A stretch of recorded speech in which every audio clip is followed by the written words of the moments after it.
আর একটি যুদ্ধ দেখতে যাচ্ছে বিশ্ব, যেখানে ইরান ও মার্কিন যুক্তরাষ্ট্র মুখোমুখি হবে আধুনিক সব অস্ত্র নিয়ে। ইরান তার ক্ষেপণাস্ত্র শহর উন্মোচন করেছে, যে কোনো হামলার জবাব দিতে প্রস্তুত হচ্ছে। মার্কিন প্রেসিডেন্ট ডোনাল্ড ট্রাম্প ইরানকে হুমকি দিয়ে বলেছেন, তেহরান যদি তার পারমাণবিক কর্মসূচি নিয়ে ওয়াশিংটনের সঙ্গে কোনো চুক্তিতে না পৌঁছায়, তাহলে দেশটির উপর বোমা হামলা চালানো হবে।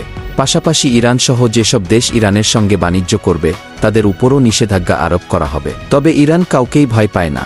গত সপ্তাহে ইরান ওয়াশিংটনের সঙ্গে সরাসরি আলোচনার প্রস্তাব প্রত্যাখ্যান করার পর ট্রাম্প গতকাল রোববার এনবিসি নিউজের কাছে প্রথম মুখ খোলেন।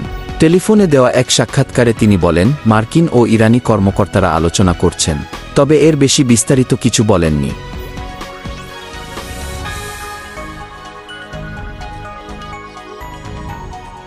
গত বৃহস্পতিবার তেহরানের পররাষ্ট্রমন্ত্রীর বরাত দিয়ে বলা হয়েছে, ট্রাম্পের একটি চিঠির জবাবে ইরান ওমানের মাধ্যমে একটি চিঠি পাঠিয়েছে। ওই চিঠিতে বলা হয়েছে, তেহরানের উপর নতুন পারমাণবিক চুক্তিতে পৌঁছানোর আহ্বান জানানো হয়েছে।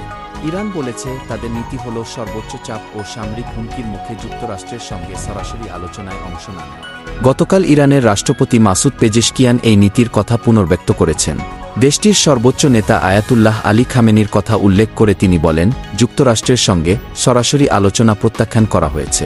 তবে ইরান সব সময় পরোক্ষ আলোচনা ছিল, এখনও আছে।